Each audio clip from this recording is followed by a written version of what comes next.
Subscribe करिए हमारे channel target UP TET CTET को और बेल आइकन को दबाइए। हेलो दोस्तों, मैं आनंद स्वागत करता हूं आप सभी का आपके अपने चैनल और app target UP TET CTET में। दोस्तों, डीएलएड थर्ड सेमेस्टर गणित विषय से जुड़ी सभी चीजें मैं आपको पढ़ा चुका हूं और अब मैं आपके लिए मॉडल पेपर्स लेकर के आ रहा हूं। पिछली क्लास में हमने मॉडल पेपर 1 डिस्कस किया था। अब इस क्लास में हम लोग मॉडल पेपर नंबर 2 डिस्कस करने वाले हैं। आप लोग लगातार रिक्वेस्ट कर रहे थे कि मैं डेली मॉडल पेपर्स लेके आऊं, तो मैं लगभग आपके लिए कई सारे मॉडल पेपर्स लेकर के आने वाला हूं और यहाँ पे आपको अधिक से अधिक शेयर करने का काम करना है। अधिक से अधिक सभी जितने भी भाई बहन हैं सबको इस क्लास को शेयर कर दीजिए। पहले सभी लोग जुड़ जाएं और सभी लोग इन मॉडल पेपर्स का लाभ उठा पाएं। आपको पता है कि यहाँ से नंबर आपके बनने ही बनने हैं, यहाँ से आपको नंबर मिलेंगे ही मिलेंगे। और इन मॉडल पेपर से आपको जो फायदा होने वाला है, आपकी प्रैक्टिस। मैं आपको पहले ही बता दे रहा हूं कि आपको कॉपी पेन लेकर के बैठना है, सभी प्रश्नों को खुद से सॉल्व करना है और खुद को देखना है कितना नंबर मेरा आ रहा है और कितने समय में मैं सॉल्व कर ले रहा हूं, यह देखना है आपको। और स्कोर आपको कमेंट करना है ताकि आप खुद का स्कोर देख पाओ, अपने साथियों का स्कोर देख पाओ और अच्छे से अच्छा स्कोर हर मॉडल पेपर में आपको करना है। यह आपको करना है। आपको मैथ में प्रैक्टिस की जरूरत है क्योंकि आपने दिया है 2 बार 2 सेमेस्टर का पेपर आपने दिया है और आपको पता है कि समय की कमी होती है, प्रैक्टिस की कमी होती है। इसीलिए आपकी कमी के कारण ही, इसी प्रैक्टिस के कमी कारण ही बहुत लोगों की बैक लगती है। तो आपको इस बार अभी से प्रैक्टिस बना के चलनी है ताकि कहीं भी बैक ना लगे और बहुत अच्छे नंबर आप 25 में 25 नंबर लेकर के आओ इस बार मैथ्स में। ठीक है, तो पूरा धुआं कर देना है, पूरा पेपर आपको अच्छे से करके आना है, सभी मॉडल पेपर सॉल्व करके जाना है। और इससे पहले मैंने आपको बता दिया सभी क्लासेस मैंने ले लिया है चैप्टर वाइज। और आपका जो सीरीज आता है, राजन सीरीज, पवन सीरीज, यह मैंने पूरा सॉल्व करा दिया है। मतलब A to Z एक एक पेज, एक एक क्वेश्चन मैंने पूरा पढ़ा दिया है। बहुविकल्पीय, अतिलघुत्तरीय, लघुत्तरीय सभी प्रश्नों को मैंने करा दिया है और सभी प्रीवियस ईयर क्वेश्चन ये सभी आपको मिल जाएगा। तो इतना कुछ व्यवस्थित ढंग से मैंने आपके लिए नीचे लिंक दिया गया है, मैथ के सामने वाला लिंक आप क्लिक करोगे तो सब कुछ व्यवस्थित ढंग से मिल जाएगा आपको। इतना व्यवस्थित, इतने अच्छे ढंग से आपको कहीं और चीजें नहीं मिलेंगी। तो आप लोग जरूर से जरूर इस प्लेलिस्ट को भी शेयर करिएगा सभी दोस्तों में। और जिसको प्लेलिस्ट का लिंक नहीं मिलेगा वो लोग आराम से मैसेज करके लिंक ले सकते हैं। ये हमारा व्हाट्सएप नंबर है, इस पे आप मैसेज करके सभी क्लासेस का लिंक जो डिस्क्रिप्शन है वह आप प्राप्त कर सकते हैं, व्हाट्सएप पे शेयर कर सकते हैं अपनी सभी मित्रों के साथ और अच्छे से अपनी तैयारी को कर सकते हैं। ठीक है, अब आप लोग सभी बातों को समझ गए हैं, किस तरीके से हमें क्लास को आगे बढ़ाना है आप समझ पा रहे होंगे, शेयर कर दिए होंगे सभी को और कॉपी पेन लेकर के आप बैठ गए होंगे। खुद से सॉल्व करना स्टार्ट करिए आप। अब देखिए प्रश्न संख्या 1 है, बहुविकल्पी प्रश्नों को हम पहले देख रहे हैं।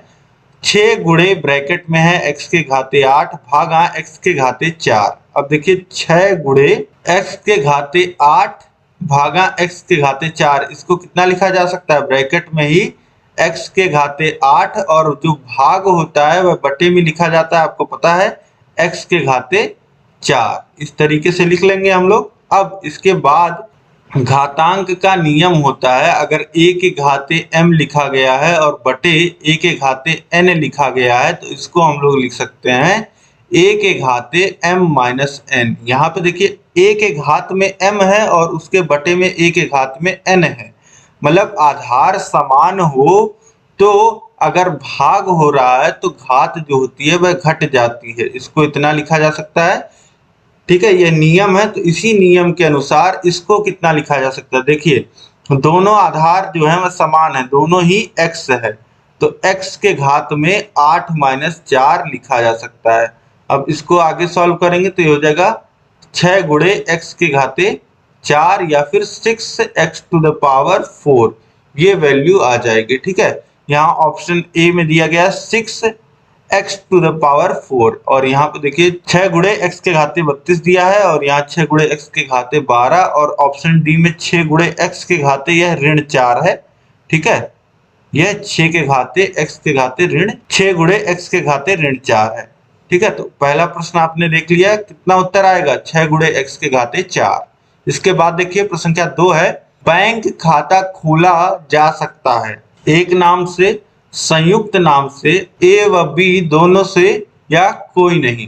तो देखिए आप सिंगल भी खाता खुलवा सकते हो और ज्वाइंट अकाउंट भी खुलवा सकते हो, तो ये दोनों ही व्यवस्था होती है बैंक में। तो ए व बी दोनों से, ऑप्शन सी जो हो जाएगा बिल्कुल सही हो जाएगा। इसके बाद देखिए प्रश्न संख्या 3 है, शेयर खरीदने वाले व्यक्ति को कहते हैं शेयरधारी, लाभांश, दलाल या उपरोक्त सभी। तो शेयर खरीदने वाला जो व्यक्ति होता है उसे हिंदी में शेयरधारी या इंग्लिश में शेयर होल्डर बोला जाता है। इसके बाद देखिए प्रश्न संख्या 4 है, यदि ए समुच्चय है जिसके सदस्य देखिए PQRST हैं हो तो निम्नलिखित में से कौन सा कथन सत्य है। निम्नलिखित में से कौन सा कथन सत्य है, सत्य कथन बताना है। जैसे कि ऑप्शन ए में दिया गया है Q इज एलिमेंट ऑफ ए, यानी कि Q जो है सदस्य है ए समुच्चय का। तो बिल्कुल सही बात है, Q जो है वह समुच्चय ए का सदस्य है, तो यह जो कथन है वह सत्य है। इसके बाद देखिए बी जो कथन है वह दिया गया है और ई, इस तरीके से ई लिखा गया और उसको अगर काट दिया गया तो इसका मतलब होता है not element of. Not element of मतलब सदस्य नहीं है, तो पी सदस्य नहीं है ए समुच्चय का, यह स्टेटमेंट गलत है। और टी समुच्चय नहीं है, एलिमेंट नहीं है ए समुच्चय का सेट का, तो ये भी गलत स्टेटमेंट है। और आर भी सदस्य नहीं है, तो ये भी गलत स्टेटमेंट है। तो सही ऑप्शन क्या है, Q is element of A, option आ सही हो जाएगा ए। इसके बाद देखिए प्रश्न संख्या 5 है, 2 से 6 तक की संख्याओं का समांतर माध्य है। 2 से 6 तक की कौन कौन सी संख्याएं होती हैं, 2, 4, 5 और 6। अब देखिए भाषा हमेशा आप समझिएगा, भाषा में लिखा है 2 से 6 तक की संख्याएं, तो 2 और 6 को लिया जाएगा। अगर बोलता 2 और 6 के बीच की संख्या है तो केवल 3, 4 और 5 लिया जाता है। ठीक, अब ये इन 5 संख्याएं हैं, इनका समांतर माध्य निकालना है। तो समांतर माध्य का जो फॉर्मूला होता है, माध्य बराबर होता है पदों का योग, यानी कि 2 धन 3 धन 5 धन 2 धन 3 धन 4 धन 5 धन 6 बटे कितनी संख्याएं हैं, 5 पदों की संख्या। अब देखिए 2 और 3 5, 4 9 और 5 14 और 6 20 बटे 5, यानी कि 4। वैल्यू कितनी आ जाएगी, यहाँ पर समांतर माध्य आ जाएगा 4। ऑप्शन ए जो हो जाएगा ये बिल्कुल सही हो जाएगा। तो यहाँ पे पांचों बहुविकल्पी प्रश्न आपने कर लिया। इसके बाद अब हम लोग देखते हैं अति लघुत्तरीय प्रश्नों को। देखिए अति लघुत्तरीय प्रश्नों में पहला प्रश्न है, प्रश्न संख्या 6, रुपए 403 वर्ष के लिए 6% वार्षिक ब्याज की दर से उधार दिया गया, ब्याज कितना होगा। 400 रुपए 3 वर्ष के लिए 6% वार्षिक ब्याज से उधार दिया गया है, ब्याज कितना होगा। तो साधारण ब्याज यहाँ बात कर रहा है, क्योंकि चक्रवृद्धि ब्याज लिखा नहीं है, और साधारण ब्याज आप आसानी से निकाल सकते हो, फॉर्मूला आपको पता है। तो सिंपल इंटरेस्ट साधारण ब्याज का फॉर्मूला होता है PRT बाई 100। अब यहाँ पे देखिए प्रिंसिपल कितना है, अमाउंट कितना है, 400 अमाउंट है प्रिंसिपल, और दर कितना है, दर है 6% का, वर्ष है 3, 6 गुणे 3 बटे 100, 0 0 सब कट जाएगा। और देखिए 6 चौक 24 गुणे 3, ये कितना आ जाएगा 12, वहां से लगेगा 1, 6 1 7, यानी कि कितना आ जाएगा 72, यानी कि 3 वर्ष का जो ब्याज बनेगा वह 72 रुपए बनेगा। इसके बाद देखिए प्रश्न संख्या 7 है, लॉकर किसे कहते हैं। अब लॉकर आप सभी ने सुना होगा, बैंकों में क्या होता है, लॉकर्स होते हैं। जैसे एक तो बैंक में आपका खाता होता है जो कि अकाउंट होता है जिसमें आप पैसा जमा करते हो निकालते हो, तो वो तो डिजिटली होता है, आजकल कंप्यूटर में है, सेव है कि कितना पैसा आपके अकाउंट में है कितना नहीं है, तो वो सब तो नंबर है, वह सब तो डेटा है, मान लेते हैं कहीं स्टोर रहता है। लेकिन लॉकर क्या है? तो लॉकर उसी तरह है जैसे आपके अलमारी में लॉकर होते हैं या जिम में लॉकर होते हैं, ठीक है, तो उसी तरीके से एक छोटी सी अलमारी टाइप की आप समझिए कि रहता है, और इसमें बैंक में ही यह रहता है, ये आपको जगह दे दी जाती है चीज़ों को रखने के लिए, कोई भी आप अपना डॉक्यूमेंट्स, ज्वेलरी का सामान, जो भी कीमती सामान कुछ भी आप वहां रख सकते हैं, ठीक है। तो इस तरीके से लॉकर क्या होता है? बैंकों में नकद धन के साथ साथ आभूषणों, जेवरातों तथा दस्तावेजों को भी जमा किया जाता है, अर्थात बैंक में जिस स्थान पे ये बहुमूल्य वस्तुएं रखी जाती हैं लॉकर कहलाता है, ठीक है। और लॉकर के कई सारे नियम भी होते हैं, जैसे एक चाबी आपके पास रहती है, एक चाबी बैंक के पास रहती है, दोनों लोग चाबी लगाते हैं तभी लॉकर खुलता है। तो इस तरीके से चीजें काम करती हैं, और लॉकर आप समझ पा रहे होंगे क्या होता है। इसके बाद देखिए प्रश्न क्या 8 है, 2 के घाते ऋण 4 बराबर 1/16 को लघुगुणक रूप में लिखिए, ठीक है। तो लघुगुणक रूप में क्या लिखते हैं? लॉग इस तरीके से लिख देंगे, और जो बराबर के इधर है उसको पहले लॉग के अंदर लिख देंगे, यानी कि 1/16 इस तरीके से लिख देंगे। और फिर बराबर के पहले ये देखिए 2 जो आधार है, 2 के घाते ऋण 4 है तो 2 इसमें आधार है, इसे लॉग का आधार बना देंगे। तो ये हो जाएगा लॉग 1/16 बेस 2 बराबर ऋण 4। यहाँ पे जो घात में है वह बराबर के उधर चला जाएगा, ये इसका लॉगरिथमिक रूप हो जाएगा। इस तरीके से इसको आप ब्रैकेट भी लगा सकते हैं यहाँ पे, ताकि यह सही से अलग से दिखे, ठीक है। अब इसके बाद हम लोग नेक्स्ट प्रश्न देखेंगे। प्रश्न क्या 9 है, यदि a समुच्चय इतना है और b समुच्चय इतना है तो a माइनस b ज्ञात कीजिए। अब a माइनस b किस तरीके से ज्ञात करते हैं, यह एग्जाम्पल के माध्यम से आप समझिए। अब a माइनस b समझने के लिए आप समझिए कि a एक इस तरीके से घड़ा है, a इस तरीके से घड़ा है, और b जो है वह इस तरीके से घड़ा है, ठीक है। अब A में कुछ गेंदें हैं, जैसे A में 1 नंबर की बॉल है, एक जो है वह सदस्य है समुच्चय A का, इसी तरीके से 2 है, 3 है और 4 है, जैसा कि यहाँ पे दिया गया है, जो संख्याएं दी गई हैं वही हम लिख रहे हैं 1 2 3 4। और B में क्या है 2 4 6 8, B में क्या है 2 है, 4 है और 6 है और 8 है।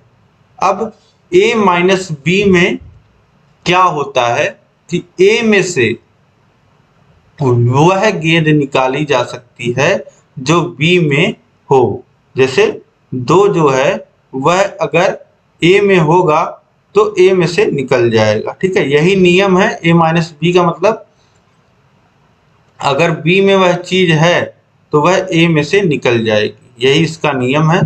तो a माइनस बी में क्या लिखा जाएगा, 2 देखिए निकल जाएगी गेंद बाहर, और उसके बाद देखिए 4 क्या a में है तो 4 भी निकल जाएगा। इसके बाद देखिए 6 और 8 जो है वह नहीं है। तो अब इसके बाद गेंद निकालने के बाद a में बचा क्या, a में बचा 1 और 3, यही a माइनस बी हो जाएगा, ठीक। आप समझ पा रहे होंगे, a माइनस बी हो जाएगा। और यहीं पे b माइनस a जो होता है वह अलग आता है, b माइनस a क्या होगा, वह पद होंगे।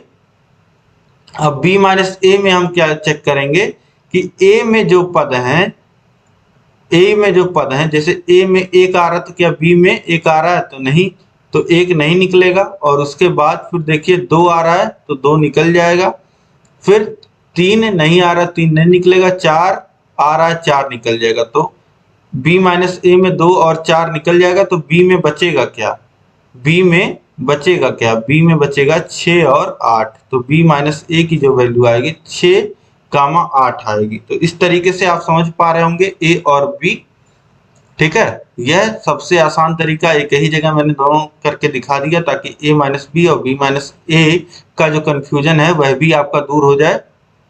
तो a माइनस बी में वह चीजें लिखी जाती हैं जो a में हो लेकिन b में ना हो, ऐसी चीजें a माइनस बी में आ रही। जैसे a और 1 और 3 जो है वह a माइनस बी समुच्चय में आ रहा है, ठीक है, जो कि b में नहीं है। तो आप समझ पा रहे होंगे। अब इसके बाद देखिए प्रश्न संख्या 10 है 24x³ plus 18x² plus 12x भागा 3x को हल कीजिए। तो यहाँ पे भाग देना है, तो सिंपली भाग हम दे देते हैं इस तरीके से, जैसे भाग हम शुरू से देते आते हैं उस तरीके का भाग बीजीय व्यंजक का भाग आपके कोर्स में है। तो वहीं से यह क्वेश्चन बना है आपका, प्रश्न संख्या 10 है यह, और भाग देना है 3x से और भाग किस में देना है 24x³ plus 18x² plus 12x। तो देखिए बहुत ही आसान भाग है और यह आपके सीखने के लिए बहुत ही आसान क्वेश्चन है। देखिए 3x है और यहाँ पे पहले पद को देखिए तो यहाँ पे लिखा है 24x³ तो 24x³ जो है, जो सिंपली भाग करते हैं हम लोग, जैसे 5 से भाग करना है अगर 740 में, तो हम क्या करते हैं, हम 5 का पहाड़ा ऐसा पढ़ते हैं कि इस 7 के बराबर आ जाए या इससे कम रहे। तो एक बार पढ़ लेते हैं तो 5 आ जाता है। इसी तरीके से 3x का पहाड़ा इस तरीके से पढ़ना है कि यहाँ पे 24x³ आ जाए। तो कितनी बार पढ़ना पड़ेगा यह निकालने के लिए हम क्या करते हैं, हम लोग देखते हैं कि 3x में ऐसा किस चीज से गुणा कर दें कि यह 24x³ बन जाए। तो देखिए x में किस चीज से गुणा कर दें यह x³ बन जाएगा, तो x में x² का अगर गुणा कर देते हैं तो यह x³ बन जाएगा, और 3 में अगर 8 का गुणा कर देते हैं तो यह 24 बन जाएगा। तो इस तरीके से 3x का पहाड़ा 8x² बार पढ़ते हैं तो ये कितना हो जाता है 24x³ हो जाता है। ठीक, अब इसके बाद इसको घटा देंगे तो कुछ नहीं बचेगा, फिर इसके बाद 18x² जो है वह उतर जाएगा अगला पद। अब इसके बाद देखिए फिर इसी तरीके से इसका पहाड़ा पढ़ेंगे, 3x को हमको बताना है 18x², तो ये पढ़ा जाएगा 6x बार, तो 6x का गुणा होगा 3x में तो हो जाएगा 18x², फिर घट जाएगा कुछ नहीं बचेगा। अब 12x उतर जाएगा, फिर देखिए 3x में कैसे गुणा कर दें कि यह 12x बन जाए 4 से गुणा होगा, ये आ जाएगा 12x, घट जाएगा कुछ नहीं बचेगा। इस तरीके से यह भाग आप दे दोगे और भागफल जो आ जाएगा वह कितना आ जाएगा 8x² प्लस 6x प्लस 4। इस तरीके से भाग दे दिया आपने। इसके बाद देखिए प्रश्न संख्या 11 है स्पर्श रेखा की अवधारणा बताइए। स्पर्श रेखा क्या होती है यह बताना है आपको। तो देखिए वृत्त, आपको पता है वृत्त में कई रेखाएं, वृत्त को 2 जगह पे काटती हुई जाती हैं, लेकिन जो रेखा वृत्त को केवल एक बिंदु पर काटती या स्पर्श करती हुई जाती है उसे हम लोग क्या कहते हैं, स्पर्श रेखा कहते हैं। तो परिभाषा यहाँ आप लिख दीजिएगा कि वृत्त के समतल पर कुछ ऐसी रेखाएं जो वृत्त को प्रतिच्छेदित नहीं करती परंतु वृत्त को किसी न किसी बिंदु पर स्पर्श करती हैं, वृत्त की स्पर्श रेखाएं कहलाती हैं। और इस तरीके से आप चाहें तो चित्र भी बना सकते हैं। ठीक है, तो ये हो जाएगा वृत्त की स्पर्श रेखा। इसके बाद देखिए हम लोग स्टार्ट कर रहे हैं लघुत्तरीय प्रश्नों को। अति लघुत्तरीय प्रश्न भी आपने कर लिया। उम्मीद है कि यहाँ तक 11 नंबर के प्रश्न आपके आते हैं। 25 नंबर में 11 नंबर आपने बिल्कुल सही कर लिए होंगे। इसके बाद हम लोग स्टार्ट कर रहे हैं देखिए अति लघुत्तरीय प्रश्नों को।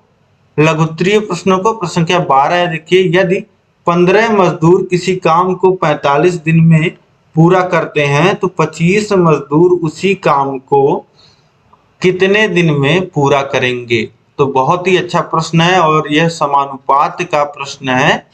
तो इसको देखिए बहुत ही आसानी से सॉल्व किया जा सकता है। एक तरफ आपको लिखना है मजदूर और दूसरे तरफ आपको लिखना है दिनों की संख्या, कितने दिन लगेंगे। तो पहले कह रहा है कि 15 मजदूर 45 दिन में कर ले रहे हैं। तो 15 मजदूर जो है वह 45 दिन में एक काम को कर रहे हैं। अब पूछ रहा है कि 25 मजदूर अगर हो जाए, 25 मजदूर, तो उस काम को कितने दिन में कर लेंगे। हम मान लेते हैं कि x दिन में कर लेंगे। अब देखिए एक चीज, इस तरफ तीर का निशान लगा दीजिए, नीचे की तरफ तीर का निशान हम लोग लगा देते हैं। इसके बाद अब समझिए फिर एक तीर का निशान और लगाइएगा। अब देखिए यहाँ पे मजदूरों की संख्या जब बढ़ेगी, जब ज्यादा लोग काम करने आएंगे तो जल्दी काम खत्म हो जाएगा। तो यहाँ पे एक जो है, एक मजदूरों की संख्या बढ़ रही है तो दिनों की संख्या घट रही है, ठीक है। तो यहाँ पे क्या हो रहा है, एक चीज बढ़ रही है तो दूसरी चीज घट रही है। तो इसका मतलब यहाँ पे क्या होगा, प्रतिलोम समानुपात। तो यहाँ पे अगर एक तरफ तीर नीचे लगा है तो दूसरी तरफ ऊपर की तरफ लगा देंगे। और इसके बाद इसको हम लोग लिख सकते हैं इस तरीके से 15/25, और फिर इसी तीर के डायरेक्शन में x से 45 जा रहे हैं ना, तो x को अंश में रखेंगे और 45 को नीचे रखेंगे, ठीक है। अब इसके बाद इसको हम लोग सॉल्व कर लेंगे। x का मान हमको निकालना है, त्रियक गुणा कर लीजिए। तो ये हो जाएगा 25 गुणे x बराबर 15 गुणे 45, और x बराबर हो जाएगा 15 गुणे 45 बटे 25। अब 25 को काटिए 5 से, तो 5 बार में कट जाएगा, 15 3 बार में कट जाएगा 5 से, फिर एक 5 बचा हुआ है, इस 5 से 45 को काटिए, 9 बार में कट जाएगा, और 3 का गुणा 9 में होगा तो हो जाएगा कितना, 27। यानी कि 27 दिनों में 25 मजदूर जो है वह 27 दिनों में इस काम को पूरा कर लेंगे। तो इस तरीके से समानुपात की मदद से आप इसको आसानी से हल कर सकते हैं, ठीक है।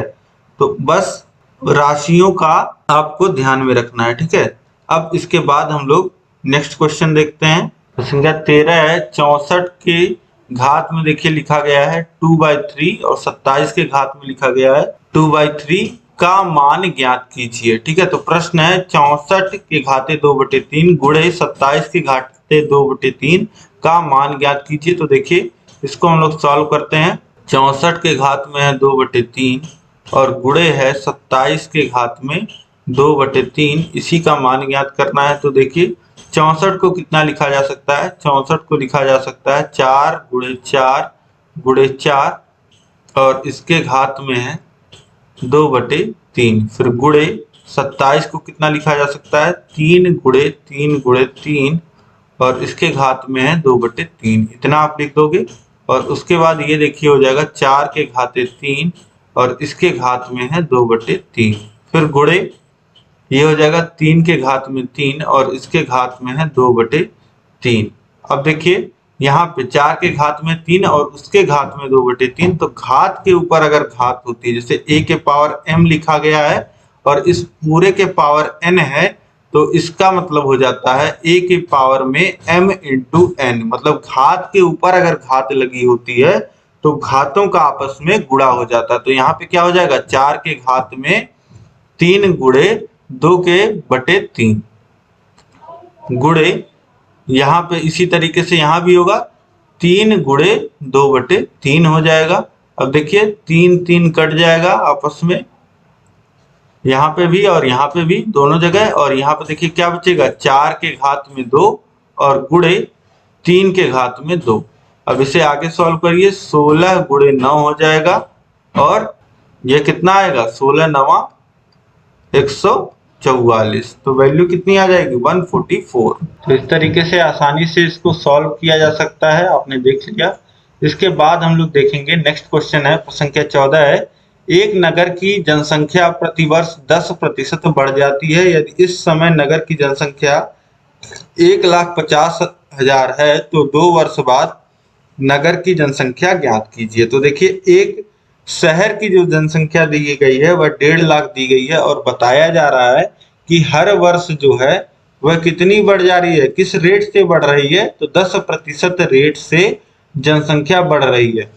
और साथ ही पूछ रहा है कि 2 वर्ष बाद जो हो जाएगी जनसंख्या वह कितनी हो जाएगी, यह निकाल के आपको बताना है। यही प्रश्न यहाँ पे पूछ रहा है। और यहाँ पे एक बात ध्यान देने वाली जो है, यहाँ पे चक्रवृद्धि ब्याज वाला फॉर्मूला लगता है यह निकालने के लिए, क्योंकि जो जनसंख्या होती है जितनी बढ़ेगी फिर उस जनसंख्या पे फिर आगे जनसंख्या उसी दर पे बढ़ेगी। तो हर साल इस पे जैसे चक्रवृद्धि ब्याज वाला फॉर्मूला लगता है वही फॉर्मूला यहाँ पे लगता है। तो आप लोग ध्यान दीजिएगा। देखिए चक्रवृद्धि ब्याज में जो मिश्रधन का फॉर्मूला होता है वह होता है A बराबर P मूलधन और 1 धन दर बटे 100 के घाते n जो होता है समय। अब यहाँ पे आपसे बोल रहा है P जो प्रिंसिपल वैल्यू है, जो नगर की वर्तमान जनसंख्या है। आप लिख सकते हैं इस फॉर्मूले को, आप लिख सकते हैं नगर की वर्तमान जनसंख्या गुणे 1 धन वृद्धि की दर बटे 100 और घात में समय। तो अब ये देखिए नगर की वर्तमान जनसंख्या जो हो जाएगी वह 1,50,000 है और दर जो है वह 10% है और समय जो हमसे पूछ रहा है कितने समय बाद, 2 वर्ष बाद। तो अब सारी वैल्यूज पुट कर दीजिए। P बराबर कितना हो जाएगा, 1,50,000 और धन 1 धन R है 10 और बटे में है 100 और घात में समय है 2। अब देखिए R 10/100 लिखा है तो इसको 1/10 लिखा जा सकता है और ये हो गया 1,50,000 और 1 धन 1/10। इसका मतलब क्या हो जाएगा, इसका हर समान करेंगे तो 10 धन 1/10 हो जाएगा, यानी कि 11/10 के घात में है 2 और यहाँ पे गुणा है। तो ये देखिए 1,50,000 गुणे 11/10 गुणे 11/10, ये हो जाएगा 2 शून्य 2 शून्य कट जाएगा यहाँ पे। और इसके बाद आगे देखिए ये हो जाएगा 1500 गुणे 121। अब 121 का गुणा हो जाएगा 1500 में, तो ये आ जाएगा 1,81,500। तो 2 वर्ष बाद जो नगर की जनसंख्या हो जाएगी वह कितना हो जाएगा, 1,81,500। तो 2 साल में ही इतनी हो जाएगी। इसके बाद देखिए नेक्स्ट क्वेश्चन है, प्रश्न संख्या 15 है, 25/x² माइनस y² बाई 16 का गुणनखंड करना है। तो 25 को देखिए कितना लिखा जा सकता है, 5 का स्क्वायर और बटे में है x का स्क्वायर माइनस y² बाई 16 को कितना लिखा जा सकता है, 4 का स्क्वायर। अब बराबर इसको आगे सॉल्व करेंगे तो इसको लिखा जा सकता है 5/x का whole square minus y by 4 का होल स्क्वायर। अब यहाँ पे फॉर्मूला लगेगा, फॉर्मूला होता है a² माइनस b² का एक ब्रैकेट में a प्लस b और दूसरे ब्रैकेट में a माइनस b। तो a की जगह देखिए कितना लिखा गया है, 5/x लिखा गया है। तो 5/x धन b पहले ब्रैकेट में इतना होता है, b की जगह क्या है y बाई 4। तो एक ब्रैकेट में हो गया 5/x धन y बाई 4 और दूसरे ब्रैकेट में क्या हो जाएगा 5/x माइनस y बाई 4। तो यही सोल्यूशन हो जाएगा, यही गुणनखंड हो जाएगा। इतने आसानी से आप कर सकते हैं। इसके बाद देखिए अगला प्रश्न है, प्रश्न संख्या 16, log 3/8 धन 1/2 log 25/8 बराबर दिखाना है। log x/8 को हल कीजिए, मतलब यहाँ पे x का मान आपको निकालना है, x की वैल्यू निकालना है।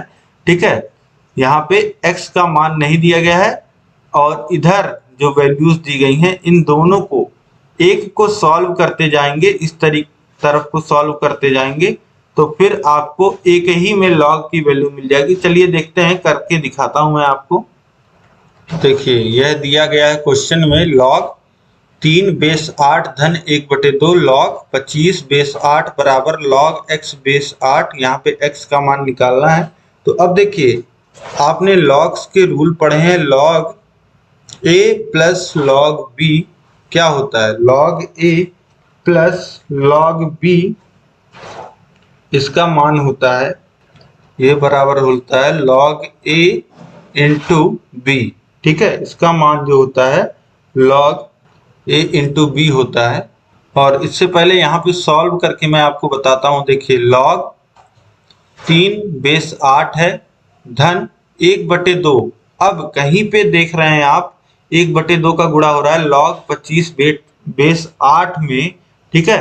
तो इसको पहले आप समझने का प्रयास करिए। कहीं पे अगर लिखा है log m के पावर k और बेस में b लिखा गया है, तो इसको हम लोग लिखते हैं k इंटू k, जो घात में होता है बाहर आ जाता है, और log m बेस b, ठीक है। अब इसका उल्टा सोचिए, देखिए k गुणे log m बेस b जब लिखा हो तो उसको कितना लिख सकते हैं? इसको लिखा जा सकता है log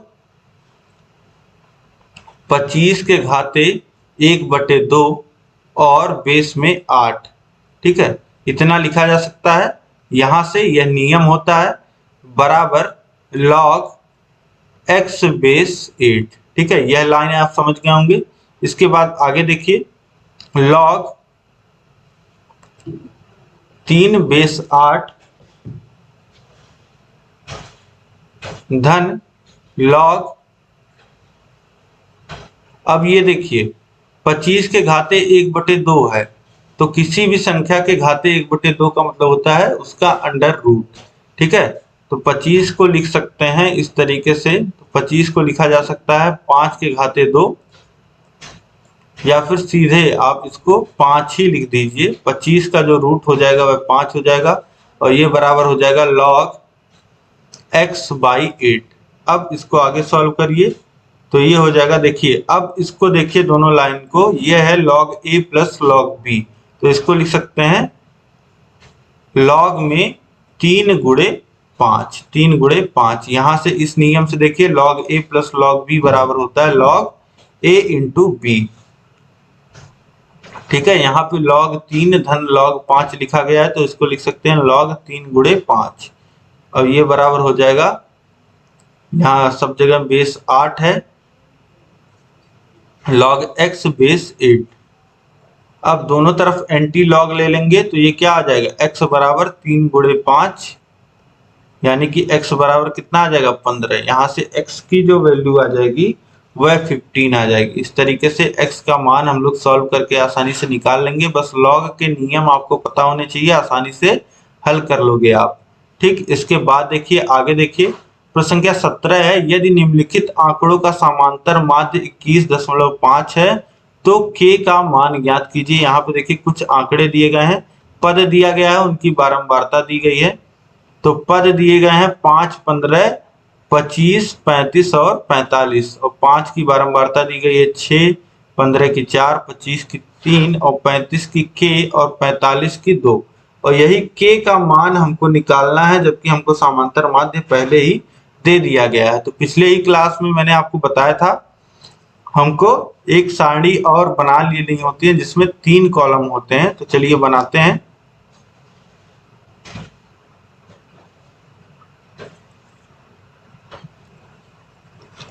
देखिए हम लोग क्या लिखते हैं, एक सारणी में एक कॉलम में लिखते हैं पद। पद कितने हैं, 5 है, 15 है, 25 है, 35 है और 45 है। ये सभी पद दिए गए हैं। और इसकी फ्रीक्वेंसी बारंबारता कितनी दी गई है, बारंबारता दी गई है 6, 4, 3 और 35 का k दिया गया है और 45 का 2 दिया गया है। अब इसके आगे देखिए क्या लिखते हैं, एक कॉलम और आपको पता है पद, यानी कि x और गुणे फ्रीक्वेंसी का हम लोग बनाते हैं। तो देखिए गुणा करके लिख लीजिए, 5 गुणे 6 करेंगे तो 30 आ जाएगा, 15 का गुणा 4 में तो 60 आ जाएगा, 25 का गुणा 3 में तो 75 आ जाएगा, 35 का गुणा k में तो 35k आ जाएगा, और 45 का गुणा 2 में तो ये आ जाएगा 90, ठीक। अब इसके बाद बारंबारता को जोड़ लीजिए, 6 और 4 10, 13 और 2 15 और k जुड़ेगा तो ये 15 धन k हो जाएगा। और इसके बाद इसको जोड़ लीजिए, ये हो जाएगा देखिए सिग्मा f, ये हो जाएगा आपका सिग्मा f बराबर 15 धन k आया है, और सिग्मा xf हो जाएगा या fx हो जाएगा कितना जोड़ लीजिए, तो 0 0 0 और ये 35 के आपको नहीं जोड़ना है, अलग से लिखना है। तो यहाँ पे आ जाएगा 5 और फिर देखिए 9 7 16 और 6 22 और 3 25, तो ये आ जाएगा 255 धन 35 के। ठीक है, 35 के को अलग लिख लीजिएगा। अब इसके बाद समांतर माध्य का फॉर्मूला आपको पता है। समांतर माध्य का जो फॉर्मूला होता है वो sigma fx by sigma f होता है। तो वैल्यूज सारी पुट कर दीजिए। देखिए समांतर माध्य की भी वैल्यू दी गई है 21.5 है और सिग्मा एफ के कितना आया है 255 धन 35 के और बटे ये कितना है 15 धन के है। अब इसके बाद गुणा कर लीजिए, तिर्यक गुणा होगा। ठीक है, इधर वाले हर का गुणा उधर अंश में होगा और इधर वाले हर का गुणा इधर वाले अंश में होगा। तो गुणा करके लिख लीजिए। तो ये देखिए हो जाएगा 21.5 गुणे 15 धन के और बराबर 255 धन 35 के, ये हो जाएगा। अब गुणा करेंगे 21.5 का 15 में, तो ये आ जाएगा 322.5 और 21.5 का गुणा होगा के में, तो ये हो जाएगा 21.5 के और इधर है 255 धन 35 के। अब इसके बाद आगे सॉल्व करिए। तो सभी संख्याओं को एक तरफ करिए, वेरिएबल को एक तरफ। तो देखिए 322.5 और 255 उधर से आएगा तो माइनस में हो जाएगा क्योंकि उधर प्लस में था। और इधर से देखिए 35 के और 21.5 के उधर से आएगा तो माइनस 21.5 के हो जाएगा। अब इसके बाद घटा लीजिए, 255 घटाएंगे तो ये आ जाएगा 67.5 और इधर घटा लेंगे 21 तो ये बचेगा 13.5 के। अब इसके बाद के की वैल्यू निकालना है तो 67/67.5 और भागा हो जाएगा 13.5। अब इसके बाद देखिए 13 25 65 होता है, 0.5 ज्यादा है और यहाँ भी 2.5 ज्यादा है, तो 5 बार पूरा चला जाएगा यानी के की वैल्यू कितनी आ जाएगी 5 आ जाएगा। तो इस तरीके से यहाँ पे के का जो मान आ जाएगा, के का मान आ जाएगा 5 यानी कि 35 जो है वह 5 बार आ रहा है। 35 की बारंबारता इस आंकड़े में 5 है। तो ये हो गया प्रश्न संख्या 17। इसके बाद देखिए प्रश्न संख्या 18 है 6 मीटर भुजा के ठोस घन को पिघला करके 5 मीटर लंबा 4 मीटर चौड़ा और कितना ऊंचा ठोस बनाया जा सकता है। अब देखिए बोल रहा है कि 6 मीटर का एक घन है, 6 मीटर का एक घन है बोल रहा है और इस घन को क्या किया जा रहा है पिघलाया जा रहा है और इस घन को एक घनाभ में बदला जा रहा है जो 5 मीटर लंबा है 4 मीटर चौड़ा है और उसकी ऊंचाई कितनी मिलेगी यह पूछ रहा है। ठीक है, 6 मीटर का यह घन है तो इस घन का देखिए आयतन कितना होगा। इस घन का आयतन कितना होगा, इसका आयतन होगा भुजा का क्यूब यानी कि 6 का क्यूब जो कि आ जाएगा 36 गुणे 6 और 6 36 के 6 हासिल लगा 3 और 18 21, ये आ जाएगा 216 मीटर क्यूब। अब देखिए यहाँ पे जो नहीं बदलेगा वह आयतन नहीं बदलेगा। ठीक है, अब देखिए आप कहीं से मान लेते हैं 100 लीटर पानी उठाइए। अब उस 100 लीटर को आप किसी टंकी में, इस तरीके की टंकी में भर दीजिए या इस तरीके का कोई खाली घनाभ हो उसमें भर दीजिए, तो क्या नहीं बदलेगा, वह 100 लीटर जो पानी है वह नहीं बदलेगा। तो लीटर भी क्या होता है वॉल्यूम होता है और इसी तरीके से यह 16 मीटर क्यूब भी क्या होता है वॉल्यूम आयतन होता है। तो यह आयतन नहीं बदलेगा। जो यहाँ पे आप लिखिएगा जो घन का आयतन है, घन का आयतन बराबर होगा ठोस का आयतन या घनाभ का आयतन, लिखिएगा घनाभ का आयतन। ठीक, अब यहाँ पे देखिए घन का आयतन आपने निकाल लिया है 216 और घनाभ का आयतन क्या होता है लंबाई गुणे चौड़ाई गुणे ऊंचाई। लंबाई देखिए बता रहा है कि 5 मीटर लंबा बन रहा है घन और 4 मीटर चौड़ा बन रहा है, यानी कि 5 गुणे 4 गुणे, और ऊंचाई नहीं पता है तो ऊंचाई को इस तरीके से लिख लीजिए। और यहाँ पे ऊंचाई जब आप निकालोगे तो ये हो जाएगा 216 बटे 5 गुणे 4, यानी कि 216 बटे 20। अब देखिए ये कितना हो जाएगा, 10 से भाग करेंगे तो 21.6 बटे 2 हो जाएगा, फिर 2 से भाग करेंगे तो ये कितना आ जाएगा, 10.8 मीटर, यानी कि ऊंचाई कितनी होगी, 10.8 मीटर। तो इस तरीके से आयतन को कंजर्व कराना है, आयतन नहीं बदलेगा, ठीक है। बस यही आपको अपना दिमाग यहाँ पे लगाना था कि घन का जो आयतन होगा वही आयतन घनाभ का भी होगा, यानी कि जो मान लेते हैं ये घन लोहे का बना है, ठीक है, लोहे का बना है, तो मान लेते हैं 100 किलो लोहे का बना है, इस 100 किलो लोहे को पिघलाएंगे तो तब भी तो यह 100 किलो लोहा ही रहेगा। तो इस तरीके से आप समझिए कि फिर इस 100 किलो लोहे को गर्म करके पीट पीट के घनाभ बना देंगे तो भी उसका वॉल्यूम उतना ही रहेगा, ठीक है। तो इस तरीके से आप समझ पा रहे होंगे, इन सभी प्रश्नों को आप समझ पाए होंगे। उम्मीद है आपको सभी प्रश्न समझ में आए होंगे, अच्छे लगे होंगे, यह क्लास अच्छी लगी होगी। आपने कितना स्कोर किया यह आप मुझे कमेंट करके बताइए और अधिक से अधिक शेयर करिए ताकि सभी को यह पता चल पाए कि यहाँ क्लासेस चल रही हैं। और अभी तक अगर आपने चैनल को सब्सक्राइब नहीं किया है तो चैनल को सब्सक्राइब कर लीजिए और साथ ही बेल आइकन को प्रेस कर दीजिए। और आप बताइए कि क्वेश्चंस आपको टफ लग रहे हैं या इजी लग रहे हैं। सभी चीजें जो भी आपके मन में विचार हो, सभी आपके सवाल और सुझाव आप लोग जरूर कमेंट करके बताइए और इस वीडियो को अधिक से अधिक लोगों तक पहुंचाइए। व्हाट्सएप टेलीग्राम पे लाइक करिए इस वीडियो को ताकि और लोगों तक पहुंचे। आपको पता है कि YouTube एजुकेशनल वीडियो को प्रमोट नहीं करता है, तो यह आप लोगों की ही जिम्मेदारी है कि मेरे मेहनत को सफल बनाएं। मैं लिख करके सभी क्वेश्चंस छांट करके लिए आपके लिए चुनिंदा क्वेश्चंस लेकर के आ रहा हूं। तो आपको भी अधिक से अधिक मेहनत करना है और अधिक से अधिक शेयर भी करते रहना है, साथ साथ तुरंत सेकंडों का काम है तो आप कर लीजिए। और मिलेंगे नेक्स्ट मॉडल पेपर के साथ हम लोग, ऐसे ही आप बने रहिए चैनल के साथ और सभी क्लासेस को वीडियोस को देखते रहिए। और आपको पता है सभी पीडीएफ जो है वह ऐप्स पे मिलते हैं, हमारे ऐप पे मिलते हैं। टारगेट यूपीटेट सीटेट ऐप को डाउनलोड करिए और वहां पे 3rd सेमेस्टर कोर्स में इनरोल करिए। अब हम लोग मिलेंगे नेक्स्ट क्लास में। जय हिंद।